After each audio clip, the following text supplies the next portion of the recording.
మీకందరికీ వందనాలు, దైవాశీస్సులు తెలియజేసుకుంటూ ఉన్నాము. ప్రియమైన వారులారా, మీకందరికీ మేము పొందుకున్న ఒక మేలును చెప్పాలని వచ్చాము.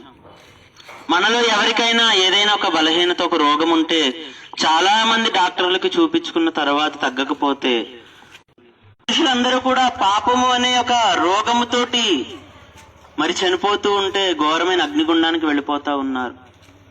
అవశ్యం అనుభవోక్తవ్యం కృతం కర్మ శుభ అశుభం.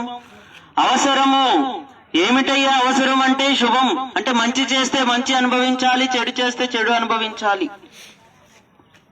అని మనకందరికీ తెలిసినటువంటి ఒక విషయం. ఆత్మ అనేది ఒకటి ఉంది. ఈ ఆత్మ శరీరముతో కలిసి ఉన్నప్పుడు పాపములు చేస్తూ ఉంటే ఘోరమైన అగ్నిగుండం అనేది ఉంది అని చెప్పి గరుడ పురాణములో మరి ఉంది. ఇవేమీ కట్టుకథలు కాదు, ఎప్పటి నుంచో మన భారతీయ సనాతన గ్రంథాల్లో వ్రాయబడినటువంటి మాటలు. కర్మఫలం అనేది ఒకటి ఉంది, దానిని అనుభవించాలి. అయితే మనుషులందరూ కూడా ఇలా పాపములతో ఉండి వాటి పాపములు తీసుకోలేక కోళ్లను మేకలను బలిస్తా ఉన్నా కూడా మరి ఆ రక్తము వలన కూడా పాపాలు పోవడం లేదు. ధర్మశాస్త్రము చెబుతా ఉంది, ఏలయనగా మేకల యొక్క ఎడ్ల యొక్క రక్తము పాపములను తీసివేయుట అసాధ్యము అని చెప్పి. అందుకోసమే ఆ పరాత్పరుడే మీకోసము నా కోసము 2000 సంవత్సరాల క్రితము భూమికి నడిబొడ్డు అనే ప్రాంతంలో మరి అవతరించాడు. ఆయనే ప్రభు అయిన యేసుక్రీస్తు వారు.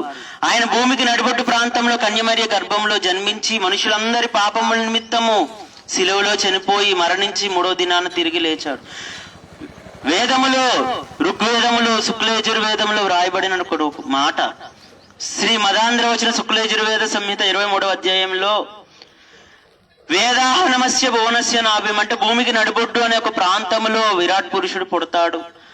ఈ ఇంద్రుని మహత్యము చూటుడి, అతడు నిన్న మరణించి నేడు సజీవుడై ఉన్నాడు అని చెప్పి.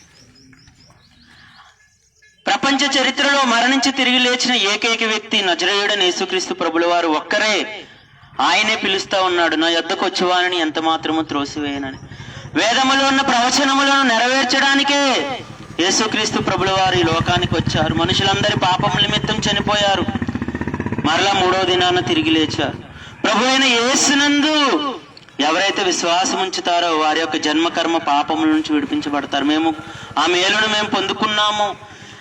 మీ అందరూ కూడా ఈ లోకంలో బాగుండాలి, చనిపోయిన తర్వాత కూడా మరి స్వర్గములో సృష్టికర్త అయిన దేవుడున్న లోకంలోనికి రావాలని ఈ మాటలు చెబుతా ఉన్నాము. ప్రభు అయిన యేసునందు విశ్వాసం ఉంచండి, అప్పుడు మీరును మీ ఇంటి వారును రక్షించబడతారు. దేవుడు మిమ్మును మీ కుటుంబాలను దీవించి ఆశీర్వదించును గాక.